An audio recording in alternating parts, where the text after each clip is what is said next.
ఏ బాటైనా పర్వాలేదంట, సమయంతో సాగటమే మన సింపుల్ సిద్ధాంతం.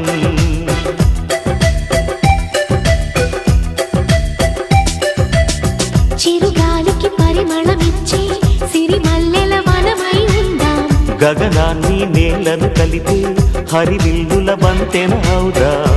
ఆనందం అంటే అర్థం మనమందా, ప్రతి పూట పాటై సాగే హుషారు సరిగమలో. ఎన్నో ఎన్నో రాగాలుండే సంగీతం కాదా, చల్లకి నవ్వుల కేరింత.